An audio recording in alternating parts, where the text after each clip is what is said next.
Riverside. Late October. A woman stands on a porch with $60 to her name. The sun sets on the Victorian farmhouse she restored, casting long shadows over the husband who just locked her out. Harper Jennings grips a single duffel bag, the only piece of her life she was allowed to keep. She thinks she has hit rock bottom, erased by betrayal and greed, but she is wrong. Hidden in her pocket is a yellowed envelope from a dead man containing a secret worth millions. Harper doesn't know it yet, but the man who broke her just handed her the weapon that will burn his empire to the ground. Like, share, comment, and subscribe to our channel. We always appreciate the time you spent here with us. I stood on the front porch of the Victorian farmhouse I had spent the last 5 years restoring, clutching a single overstuffed duffel bag until my knuckles turned white. The late afternoon sun usually made the wraparound veranda look golden and welcoming, but today it just felt like a spotlight on my humiliation. The door, which I had sanded and stained with my own hands, was open. Blocking the threshold was the tribunal that had just sentenced me to a life of nothing. Tyler stood in the center. My husband, or ex-husband as of 10 minutes ago. He was wearing his signature charcoal suit, the one I'd picked out for him when he landed the downtown redevelopment contract. He looked immaculate, successful, and completely hollow. To his left was Marla, his mother, clutching her pearls not out of shock, but out of a smug sense of victory. And to his right, tucked under his arm like a new accessory, was Savannah Blake. She was 23, his business partner, and she was currently running her manicured fingers over the porch curtains I had sewn myself. That small, possessive gesture hurt more than the divorce papers. "We're done here, Harper," Tyler said. His voice was ice devoid of the charm he used to con investors and apparently me. "The divorce is final. The judge signed off on the expedited filing this morning. The house is in my name. The company is in my name. You agreed to all of it in the paperwork." I opened my mouth, but the words caught in my throat. I had signed them. I had signed everything he put in front of me 3 weeks ago late at night when I was exhausted from running his office and managing the renovations. He had told me they were just liability updates, protections for the business in case the market turned. He had rubbed my shoulders, told me I was working too hard, and promised he was taking care of our future. He was taking care of a future, all right, just not ours. "I trusted you," I finally whispered, the sound pathetic even to my own ears. "I gave up my design career to build your brand. I put every cent I had into this house."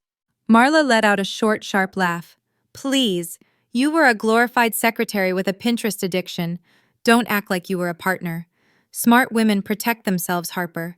Gold diggers who don't plan ahead get what they deserve." The accusation was so wild, so detached from reality, that the world seemed to tilt. I looked at Savannah. She didn't look at me. She was too busy smiling up at Tyler, already playing the role of the doting wife in a house that still smelled like my perfume. Tyler stepped forward, his hand on the doorframe, ready to close the book on me. He looked me dead in the eye, and the cruelty in his gaze was absolute. "We're even, Harper. I paid your bills for 5 years. I gave you a good run. Now get off my property." The door slammed. The sound echoed like a gunshot across the quiet neighborhood. I didn't scream. I didn't pound on the door. I felt too small, too stupid. I turned around and walked down the steps, my legs feeling like they were made of lead. I climbed into my 10-year-old sedan, the one Tyler refused to replace because it was sentimental, and turned the key. It sputtered, coughed, and finally caught with a wheeze. As I drove away, I checked my bank balance on my phone. $58.14. That was it. No savings, no joint account access, no credit cards that hadn't been canceled that morning. I drove aimlessly for hours until the sun went down and the gas gauge hovered near empty. I couldn't go to my mother's house. She had remarried a wealthy man who did business with Tyler, and the last time we spoke, she told me I was being paranoid about Savannah. She wouldn't want to rock the boat. My dad was gone dead for 6 years. I had no siblings. Tyler had systematically isolated me from my old friends, calling them bad influences, until they stopped calling.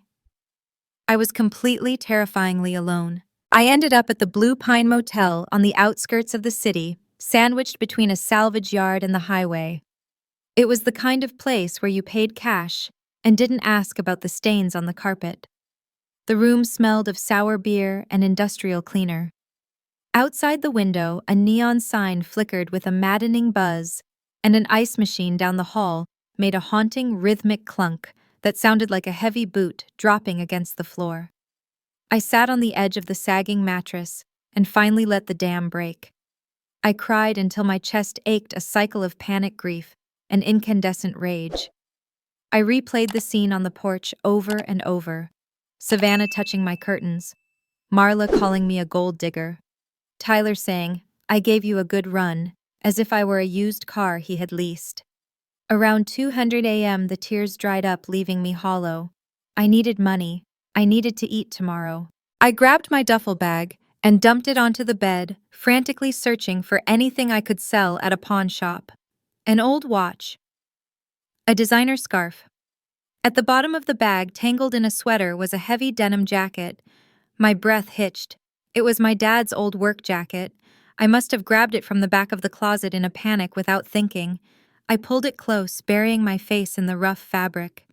It still smelled faintly of motor oil and sawdust, the scent of safety. My dad, Harper Jennings, had been a maintenance worker. We never had money, but we had peace.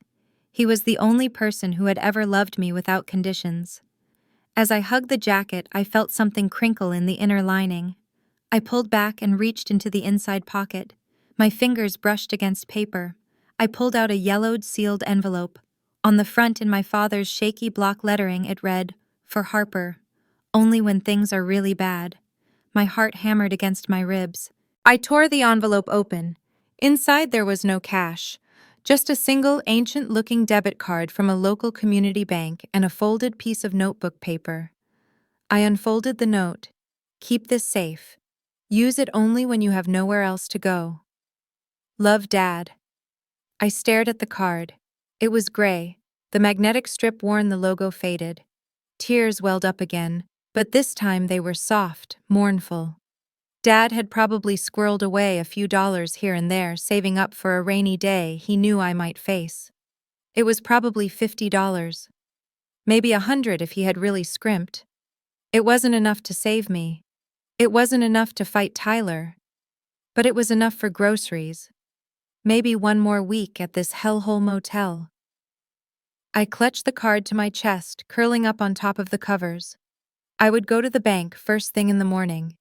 I'd withdraw whatever humble amount my dad had left me, buy a coffee, and figure out how to survive. I closed my eyes, exhausted, having no idea that the plastic rectangle in my hand was about to blow my entire life apart. The morning sun was too bright, exposing the wrinkles in my shirt and the dark circles under my eyes as I pushed open the heavy glass doors of Riverside Community Bank. The air conditioning hit me like a physical wall, smelling of carpet cleaner and money. I felt painfully out of place. Surrounded by men in crisp suits and women with blowout haircuts, I was a walking disaster, a discarded wife in yesterday's jeans, clutching a purse that contained my entire net worth. I kept my head down, praying no one would make eye contact, praying I wouldn't be asked to leave. I bypassed the sleek automated kiosks and went to the far end of the counter. The teller there was an older man, his name tag reading David Alvarez. He had thick gray hair and the kind of tired, gentle eyes that suggested he had seen decades of financial disasters and quiet miracles alike. He looked like the kind of person who wouldn't judge me for trying to withdraw $20 from a dead account. "Good morning," he said, his voice soft. "How can I help you?" My hands were shaking as I slid the ancient debit card across the marble counter. It looked absurd against the polished surface, faded, the edges peeling, a relic from a different era. "I'm sorry," I stammered, my voice cracking. "I found this. It was my father's. I don't even know if the account is still active. I just wanted to see if there was anything left in it." Mr. Alvarez offered a polite, reassuring smile. "Let's take a look. No need to apologize." He picked up the card, typed something into his keyboard, and swiped it. I braced myself for the beep of rejection, for the pitying look that would follow when he told me the account had been closed for years. The beep never came. Instead, Silence stretched out heavy and suffocating. I watched Mr. Alvarez's face. The polite smile vanished instantly. His eyes widened and then terrifyingly the color drained from his skin. He went pale, a ghostly white that made the freckles on his forehead stand out.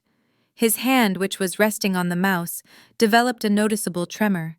He looked from the screen to me, then back to the screen, as if trying to resolve an impossible math equation. "Ms. Jennings?" he asked. His voice was no longer soft. It was tight, strained. "Yes," I squeaked, panic flaring in my chest. "Is something wrong? I can just leave. I didn't mean to—" "Please," he interrupted, raising a hand. He didn't look at me. He was typing furiously now. "For security reasons, I need you to step into my office, right now." Before I could protest, two uniformed security guards who had been standing near the vault began walking toward us. They weren't running, but their intent was clear. My stomach bottomed out. Fraud, I thought. Dad was involved in something illegal, and now I'm going to jail. I felt the eyes of every customer on me, the homeless-looking woman being escorted away. I followed Mr. Alvarez into a glass-walled office. He closed the blinds immediately, plunging us into a dim, artificial twilight. He sat behind his desk, breathing hard, and gestured for me to sit. "I need to verify your identity," he said, his fingers flying across the keyboard. "Mother's maiden name, father's place of birth, the name of your first pet." I answered the security questions mechanically, my heart hammering against my ribs like a trapped bird. Every answer seemed to unlock another layer on his screen. Finally, he stopped typing. He took a deep breath, clasped his hands on the desk to steady them, and turned the monitor toward me. "Ms. Jennings," he said, "you aren't aware of the balance of the Jennings family trust." "Trust?" I blinked. My dad was a maintenance worker. We lived paycheck to paycheck. Is there $1,000? $1,000 would get me an apartment. It would save me. "Look," he whispered. I looked. I saw a string of numbers. I blinked, sure I was misreading the decimals. I counted the commas. 1, 2, 52 hours, 483, 912. The room spun. A wave of vertigo hit me so hard I had to grip the arms of the chair to keep from sliding off. Nausea roiled in my gut. "That's a glitch," I whispered. "That's a mistake." "It is not a mistake," Alvarez said, his voice filled with awe. "Decades ago, your father inherited a scrap of industrial wasteland near the river. It was worthless then. But when the developers came for the Ironwood District project, your father didn't sell for a lump sum. He was incredibly prescient. He negotiated a 5% lifetime profit share of the entire development to be funneled into an irrevocable trust for you.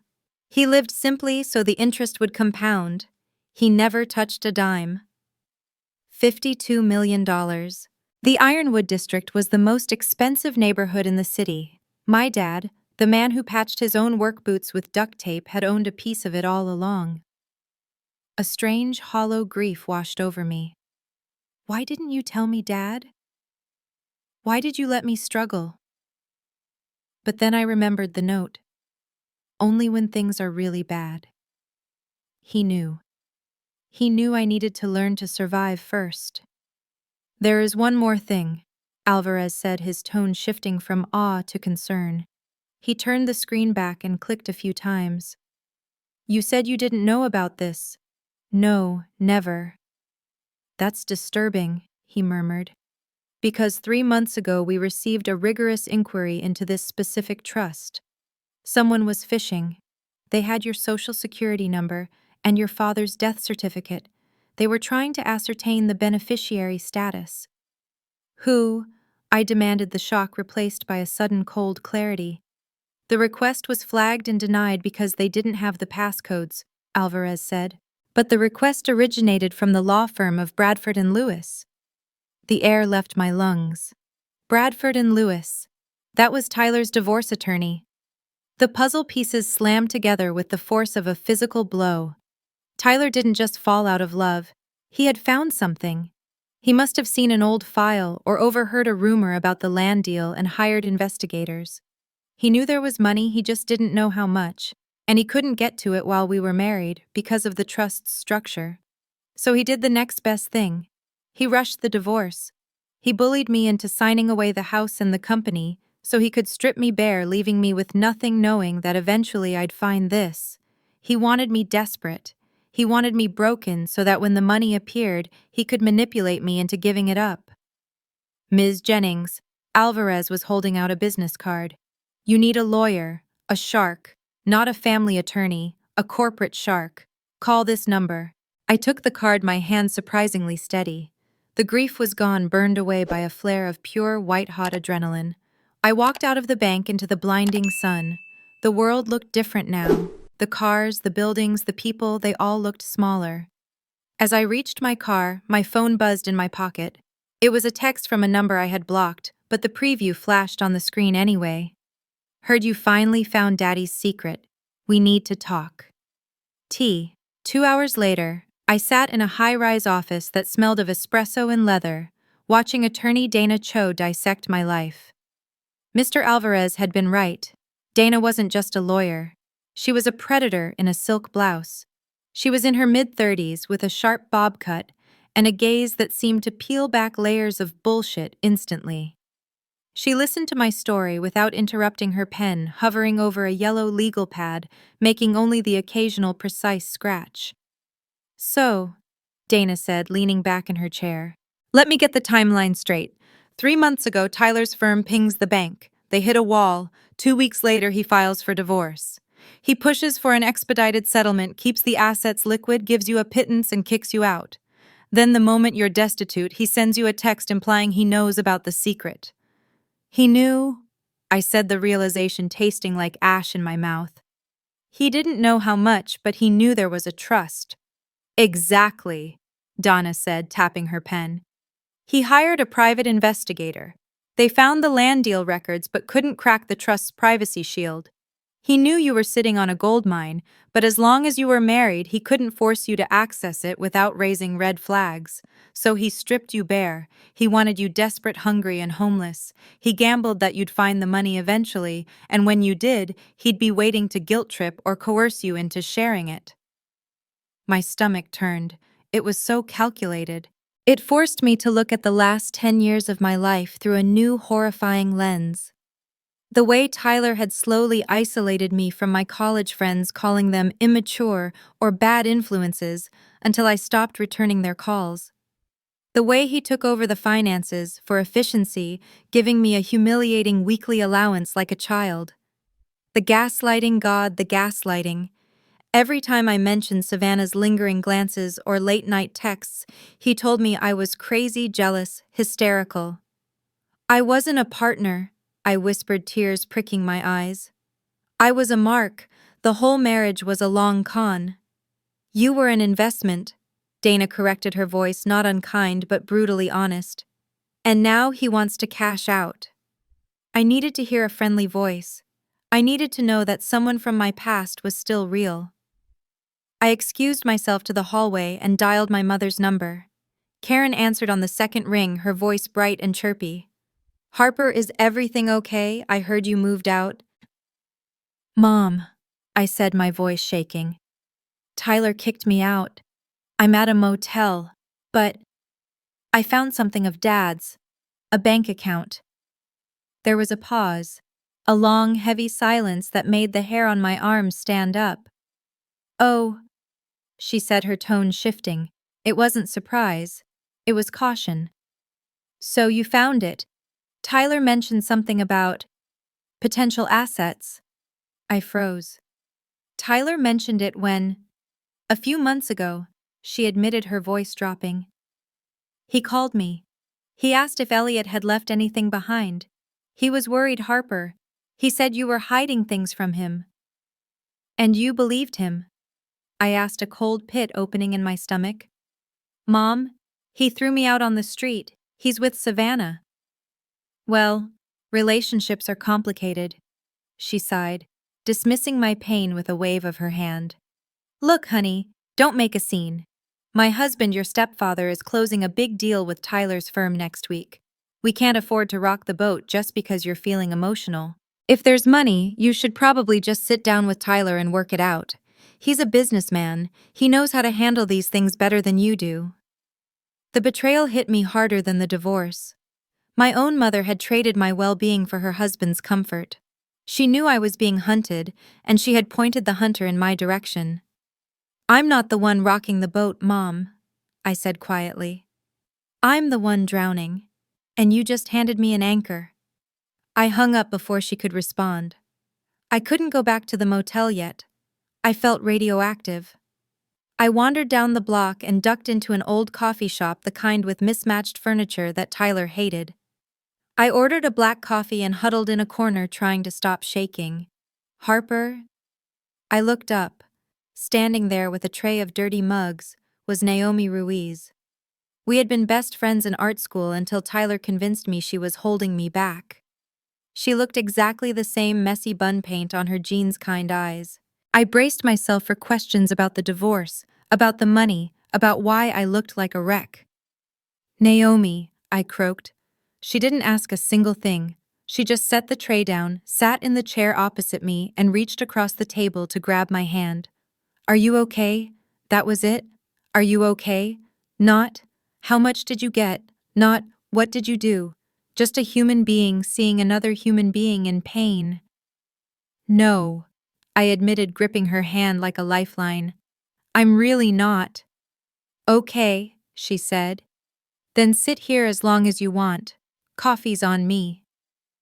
I sat there for an hour, soaking in the genuine warmth of a friendship I had foolishly abandoned. By the time I walked back to Dana's office, something in me had hardened. The grief was still there, but it was crystallizing into something sharper. "The trust is airtight," Dana told me when I returned. "It's not a marital asset. He can't touch it legally, but he won't stop at the law. He and his mother are ruthless. They will attack your reputation. They will try to scare you. They will try to make you feel so small that you write them a check just to make it stop." I thought of my dad's jacket. I thought of Naomi's hand. I thought of my mother's betrayal. "I'm not running anymore," I told Dana. "I'm not hiding. He wants a fight. He can have one, but I'm not playing by his rules." "Good," Dana said, a shark-like grin spreading across her face. "Because we have a lot of work to do." It was dark when I finally drove back to the Blue Pine Motel. I was exhausted, but for the first time in weeks, I had a plan. I parked the car and walked up the exterior stairs to room 204. I stopped. The door was ajar. A sliver of darkness gaped open where the latch should have been caught. My heart hammered against my ribs. I pushed the door open with my fingertips. The room had been tossed. The mattress was overturned. My clothes were scattered across the floor. The drawers were pulled out and dumped. It was a violent, chaotic mess. I scanned the room frantically. My duffel bag was slashed open. Nothing of value was gone. My cheap laptop was still there. But on the small round table where I had foolishly left the folder from the bank earlier that morning, there was nothing but a dust ring. The copy of the trust documents, the ones showing the balance, was gone. They knew. They weren't just fishing anymore. They had the numbers. Tyler knew exactly what I was worth, and the war had just begun. Dana didn't ask if I wanted to move. She demanded it. Within 2 hours of the break-in at the motel, she had me set up in a short-term corporate rental in a gated complex on the other side of town. It was sterile, secure, and registered under a shell corporation she controlled. I felt like a fugitive in my own city, looking over my shoulder every time I walked to the mailbox. But for the first time in years, I also felt like someone worth protecting. I wasn't just Tyler's discard anymore. I was a threat. For the next 3 days, I didn't sleep. I worked. Dana's paralegals pulled the public records on Crossline Properties, Tyler's development firm, and dumped the files onto a secure server. I spent my nights combing through them, using the knowledge I'd gained from 5 years of unpaid labor in his office. I looked for the patterns I used to ignore. The flipped homes in working-class neighborhoods, The inspections that were completed in 20 minutes.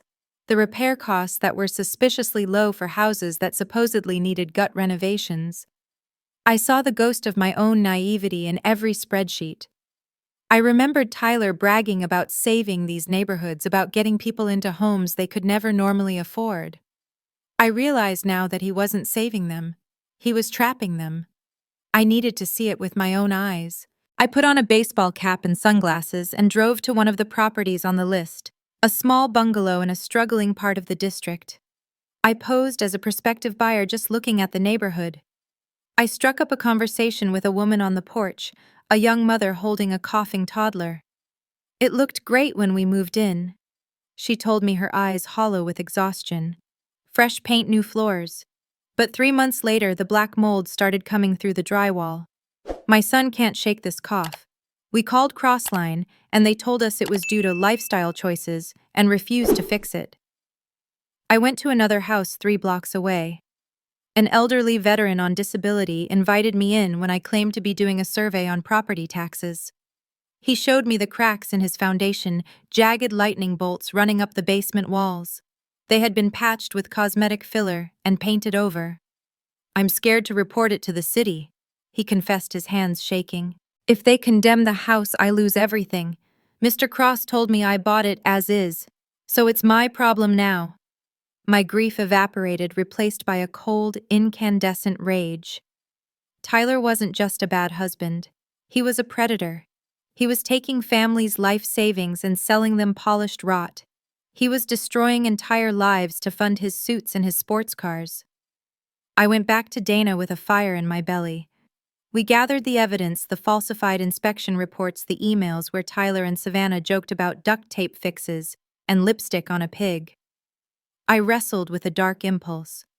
I had $52 million. I could buy his debt.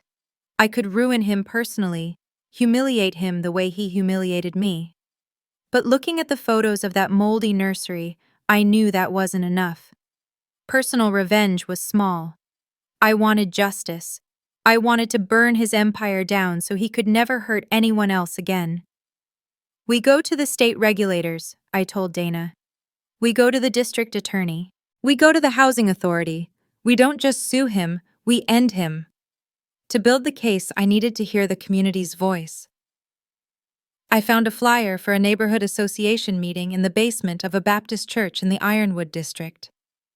I slipped into the back row just as the meeting was starting. The room was packed with angry, frightened people. The air smelled of stale coffee and desperation. I listened as person after person stood up to share their horror stories. Collapsing ceilings, predatory loan terms buried in fine print, gaslighting from property managers who told them they should be grateful to live there. A woman stood up near the front. She introduced herself as Maya Cooper. She looked tired but fierce. "We're drowning," she said, her voice trembling with emotion. "We're working 2 jobs just to pay rent on houses that are poisoning our kids. And somebody up there," she pointed vaguely toward the wealthy skyline, "is getting rich off our fear. They think we're invisible. They think we won't fight back." I gripped the edge of my folding chair. I wanted to stand up. I wanted to tell Maya that I saw her, that I had the receipts, and that the cavalry was coming. Suddenly, the double doors at the back of the room swung open. The chatter died instantly. Tyler walked in. He was wearing a light blue sweater and khakis, his man of the people costume. He had a polished, sympathetic smile plastered on his face. Savannah wasn't with him. He was playing the role of the concerned businessman solo. He walked to the front, oozing false charm. "I heard there were some concerns," Tyler said, his voice smooth as silk. "And I wanted to come down here personally to show you that Crossline cares. In fact, I've brought a donation check for the community center." The audacity took my breath away. He was buying their silence with pocket change. The room shifted. Some people looked skeptical, but others looked hopeful. He was good. He was so incredibly good at the con. Then he turned to scan the room, gauging his audience. His eyes swept over the back row. He stopped. His smile didn't waver, but his eyes went dead. He locked onto me. He knew I was investigating. He knew I was a threat, and in a split second, I saw him decide to weaponize the moment. "Well," Tyler said, his voice booming so everyone could hear. "It's funny seeing you here, Harper." Every head turned to look at me. "I didn't know you cared so much about this neighborhood." He continued, taking a step toward me, widening his arms in a gesture of mock welcome. "Have you told them yet? Have you told these good people that you're the new millionaire down the hill, that you're sitting on a fortune while they struggle?" The room went silent. The hope in their faces turned to suspicion. Tyler smirked. He had just painted a target on my back to save his own skin. The fallout from the church basement was immediate and toxic. Tyler hadn't just outed me, he had weaponized my survival. By the next morning, the local gossip mill was churning at industrial speed. The narrative shifted from Crossline Properties is predatory to Harper Jennings is a greedy secret millionaire who watched her neighbors suffer. Marla poured gasoline on the fire. She worked the phones and the country club circuit, spreading rumors that I had embezzled from Tyler during the marriage, that I was mentally unstable, and that I had hidden the trust out of spite. My phone became a grenade I was afraid to touch. Cousins I hadn't spoken to in a decade were suddenly calling, leaving voicemails that swung wildly between congratulations and aggressive demands for their fair share of the family fortune. I wanted to vomit. Part of me wanted to run away, change my name, and disappear into the anonymity that money could buy. But then I looked at the photos of the mold in that little boy's bedroom. I thought about Maya Cooper standing up in that meeting, terrifyingly brave. Running was what the old Harper would have done. "We don't respond to the rumors," I told Dana, my voice steady despite the shaking of my hands. "We respond with the truth." We spent the next 48 hours compiling the dossier. It was a masterpiece of forensic accounting and damning documentation. We had the falsified inspection reports, the internal emails mocking tenants, and the proof of substandard materials used in luxury renovations. I used a fraction of my new wealth to hire 3 independent licensed structural engineers to revisit the properties I had scouted. They confirmed everything: dangerous wiring, compromised foundations, black mold painted over with primer. On a Tuesday morning, while Tyler was likely spinning his victim narrative to his investors, we dropped the hammer. We sent physical and digital copies of the evidence to the State Real Estate Commission, the City Housing Authority, and the District Attorney's Fraud Division. Dana coordinated the submission through a whistleblower protocol to keep my name off the initial filings, but I was ready to testify if I had to. I sat in my rental apartment staring at the local news channel, waiting. At 11:00 a.m., the breaking news banner flashed red. "Raid underway at Crossline Properties." The camera cut to a live feed of Tyler's sleek, glass-fronted office building. It was swarming with uniformed officers and agents in windbreakers marked State Investigator. I watched, feeling a cocktail of emotions so complicated it was hard to breathe. There was vindication, yes, a fierce, hot triumph. But there was also a profound sadness. I had loved this man. I had believed in the life we were building. Seeing it exposed as a criminal enterprise felt like watching my own memories rot in real time. Then the doors opened. Tyler was escorted out. He wasn't wearing his suit jacket. His hands were cuffed behind his back. He looked smaller, paler, his arrogant posture collapsed into a slouch of disbelief. Savannah was behind him, weeping openly, her makeup streaked, looking like a terrified child rather than a partner. Marla was there too, not in cuffs, but screaming at a cameraman. Her face twisted in an ugly mask of rage, shouting something about vindictive ex-wives and conspiracies. I turned off the TV. I didn't need to see any more. 2 days later, Tyler made bail. His lawyer contacted Dana immediately. He was begging for a meeting. Dana advised against it. She told me I had nothing to gain, but I needed to close the loop. I agreed to meet him in a public park in broad daylight, with Dana watching from a car 50 yards away. He looked wrecked. The charm was gone, stripped away like cheap veneer. His eyes were bloodshot, his jaw tight with a fury he was barely suppressing. He didn't ask how I was. He didn't apologize. "You have to stop this," he hissed, leaning in over the picnic table. "Do you have any idea what you've done? They've frozen the accounts, Harper. All of them."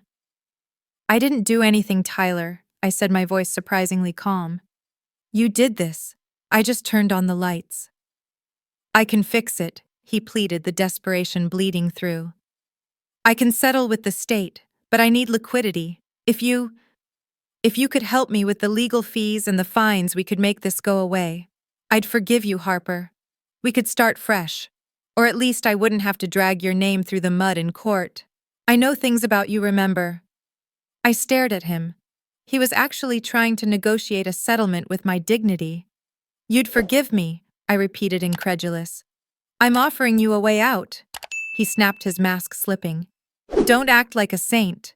If your dad really loved you, he wouldn't have left you in the dark like that. He set you up to fail. I was the one who took care of you." The mention of my father was his last card, a desperate attempt to twist the knife. But the blade didn't cut anymore. I saw Tyler clearly for the first time, not as a powerful tycoon, but as a small, scared man who thought love was just another form of leverage. "My dad gave me a choice," I said quietly. "He gave me the freedom to walk away from people like you." "I can destroy you," Tyler threatened, though his voice wavered. "No," I said, standing up. "You can't. I have the money to buy your debt, Tyler. Dana drew up a scenario where I purchase your loans from the bank and foreclose on you personally.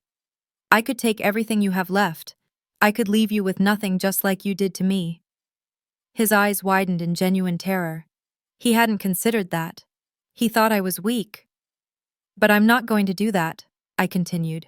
"I'm not your executioner, and I'm not your savior. I'm just done." I turned and walked away. I heard him shouting my name, screaming insults, but the sounds faded into the background noise of the park. I didn't look back. As I reached Dana's car, my phone buzzed. I pulled it out. It was a text from Dana, even though she was sitting right in front of me. "Just got a ping from my contact at the DA's office. They aren't just looking for fines. They're filing criminal charges for grand larceny and reckless endangerment. This isn't a slap on the wrist, Harper. He's going to prison." 6 months later, the morning light hit my kitchen table in a way that didn't feel like an interrogation.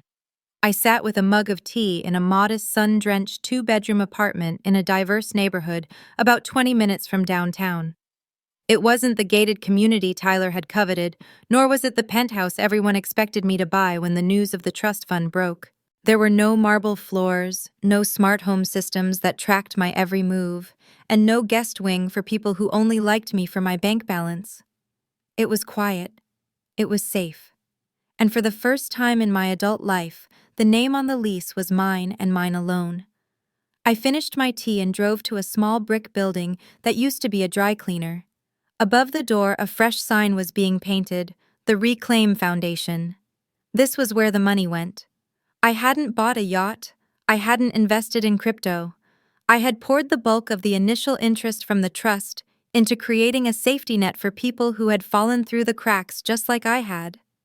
We focused on survivors of financial and emotional abuse, women and men who stayed in dangerous situations because they couldn't afford a security deposit or a lawyer. We offered emergency grants, temporary housing, and legal counsel.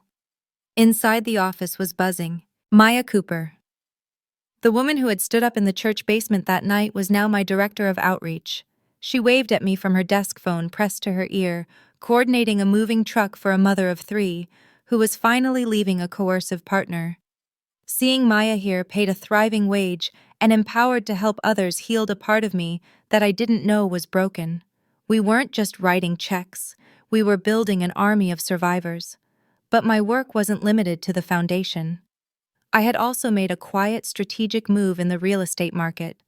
When the state seized Crossline Properties' assets, they auctioned off the portfolio of half-finished hazardous apartment buildings. I bought them all. I drove out to the site of the complex where I had met the veteran with the cracked foundation. The vibe was different now.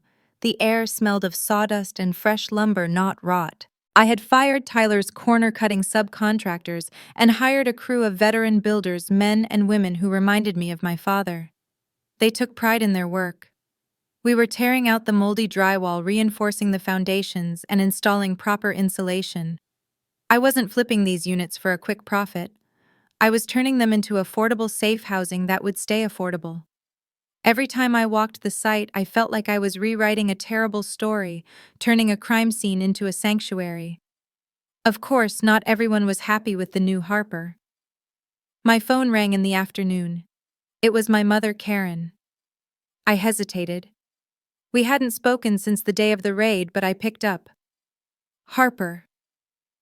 Her voice was thin, laced with a performative fragility. I didn't think you'd answer. You've been so distant. I've been working, Mom, I said, keeping my voice neutral. I know. I see the news. The Saint of Ironwood, she said, a hint of bitterness cutting through the fragility. Look, honey, we need to talk. People are talking. The club, the neighbors. They ask why my daughter, the multimillionaire, lets her own mother struggle. It's embarrassing, Harper. It looks like you've abandoned the family. We need to present a united front. She wasn't calling to apologize. She wasn't calling to ask how I was coping with the trauma of the trial. She was calling because my independence was making her look bad socially. She wanted the photo op. She wanted the check that came with forgiveness. I stood by the window of my office watching the traffic below. A year ago, this conversation would have crushed me. I would have apologized, sent a gift, done anything to buy her approval. Mom, I said, my voice steady and hard as diamond. You knew Tyler was hunting for my inheritance, and you sided with him because it was convenient for your husband. You chose your comfort over my safety. I didn't know it would get this bad, she stammered. I was trying to keep the peace. You were keeping your peace, I corrected. I'm done paying for your choices. I'm not abandoning you, but I'm not funding you, and I'm certainly not pretending we're a happy family for your country club friends. If they ask, tell them the truth. Tell them you bet on the wrong horse. I hung up. There was no adrenaline rush, no shaking hands, just a clear, quiet sense of closure. I had severed the anchor and I wasn't drifting away. I was sailing. That evening, I met Naomi at a hole-in-the-wall Thai place we used to love in college. We sat in a booth with peeling vinyl seats, eating pad thai and laughing about a terrible art exhibit she had seen. We didn't talk about the money. We didn't talk about Tyler. We talked about colors, about movies, about life. I was slowly learning how to be a person again, not just a victim or a cause. I had even started dating very slowly, very carefully. A nice architect who listened more than he spoke. It wasn't serious yet, but it was respectful, and for now, that was enough. I got home late feeling a pleasant kind of tired. I sat down at my laptop to check the foundation's emails before bed. An inbox notification popped up from the local community college. My breath hitched. Weeks ago, I had submitted a proposal to establish a permanent endowment in my father's name, the Harper Jennings Opportunity Scholarship. It was designed for students from trade backgrounds, the children of janitors and mechanics, who needed a chance, not a handout. I opened the email. Dear Ms. Jennings, it is with great honor that we accept your proposal. The board was moved by your father's story. We would like to invite you to officially announce the scholarship and present the first award at our commencement ceremony next month. We believe your story would inspire the students immensely. I leaned back in my chair, staring at the screen through a blur of tears. Tyler had tried to erase my father's legacy to turn his sacrifice into a punchline about a secret. But he had failed. My dad's name was going to mean something. It was going to open doors.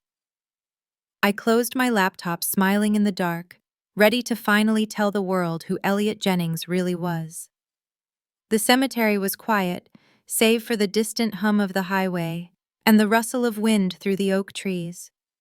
I knelt in the grass in front of a simple granite headstone that read, Harper Jennings, placing a bouquet of bright yellow sunflowers against the gray stone. They were his favorite, cheap, cheerful, and resilient, just like him. I was so angry with you, I whispered, my voice catching in the cool air. When I first found the card, I was furious. I thought you had left me to struggle for no reason. I thought you watched me clip coupons and drive a dying car while you sat on a kingdom. I traced the letters of his name with my finger. But I get it now. If I had gotten that money when I was 20, Tyler would have sniffed it out immediately. He would have charmed me, married me, and drained the trust dry before I even knew how to read a balance sheet. You didn't hide it to hurt me, Dad. You hid it to save me. I realized then that the inheritance wasn't just the money.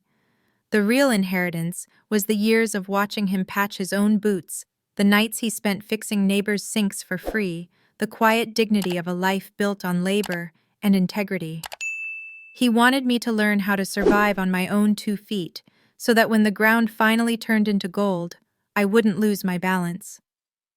I'm doing good work, I told the stone. You'd be proud. 3 days later, I stood backstage at the community college auditorium, smoothing the fabric of my dress. My heart was hammering, but not with the panic I used to feel when Tyler critiqued my outfit before a gala. This was a different kind of nervous energy, the electric hum of purpose. When the dean called my name, I walked out to the podium. The stage lights were blinding, but I could see the faces in the front rows, students ranging from fresh-faced 18-year-olds to exhausted parents returning for night classes. My father was a maintenance worker, I began, my voice echoing through the hall. He spent his life fixing things that other people broke. He didn't have a corner office. He didn't have a portfolio. But he had a philosophy: you are not defined by what you own, but by what you build. I paused, looking out at the sea of graduation caps. A lot of people think money changes who you are. I've learned recently that it doesn't. Money just amplifies who you already are. If you're greedy, it makes you a monster. If you're kind, it gives you reach. The Harper Jennings Opportunity Scholarship isn't just a check, it's a challenge. It's a challenge to build something that lasts. I announced the name of the first recipient, a young man named Marcus, whose father worked 2 jobs as a line cook so Marcus could study engineering. When Marcus walked across the stage, he looked stunned, clutching the oversized check like a lifeline. But the moment that broke me happened afterward. In the lobby, amidst the chaos of families and flowers, a man in a faded windbreaker approached me. His hands were rough, calloused, and permanently stained with grease, hands just like my father's. It was Marcus's dad. He didn't say a word at first. He just grabbed my hand and squeezed it hard, tears streaming down his face. "Thank you," he choked out. "You just gave my boy a life." That handshake hit me harder than the $52 million ever had. The bank balance was just a number on a screen. This, the heat of a father's gratitude, the breaking of a generational cycle of struggle, was real. This was the freedom my father had bought for me. Later that night, back in the sanctuary of my apartment, I received a final email from Dana. It was brief, professional, and satisfyingly final. Tyler had taken a plea deal.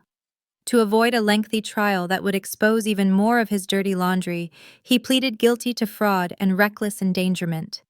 He was sentenced to 5 years of probation, massive restitution payments that would strip him of his remaining assets, and a lifetime ban from holding a real estate license in the state. He was ruined. Savannah had cut and run the moment the handcuffs came out, disappearing to another state. Marla was reportedly a pariah at her country club, shunned by the social circle she worshipped. I read the email twice, waiting for a spike of joy or a pang of regret. I felt neither. I felt nothing. Just a flat, distant acknowledgement, like reading the weather report for a city I no longer lived in. They didn't occupy emotional real estate in my head anymore. They were just ghosts of a past life I had outgrown. I stepped out onto my small balcony. The city lights were twinkling below a grid of golden possibilities. My phone buzzed in my pocket. It was a text from a woman named Elena, one of the first people the Reclaim Foundation had helped relocate from a domestic violence shelter. "Got the job at the bakery, signed the lease today. My kids are sleeping in their own beds tonight. I don't know how to thank you. I smiled, typing back a quick message of congratulations. I closed my laptop on the new expansion plans for Reclaim. We were opening a branch in the neighboring city next month. I leaned against the railing, breathing in the cool night air. I thought about the girl who had stood on that porch with a duffel bag and $60 terrified and thrown away like trash. I thought about the anger, the fear, the betrayal. I could have let it turn me cold. I could have become a mirror image of Tyler, using my power to hurt the people who hurt me. But I didn't.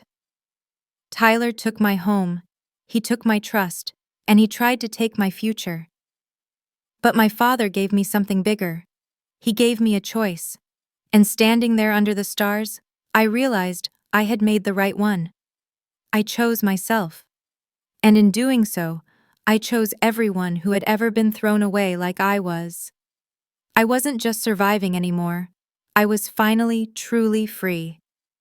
Harper stood on that balcony, not just as a survivor, but as a builder of her own destiny, finally closing the door on the past.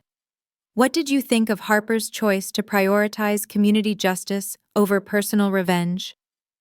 Let us know in the comments below, and please hit that subscribe button for more stories of betrayal and redemption. We read every single comment of your thoughts. Thank you for listening. This has been a story from Radiance. We'll see you next time.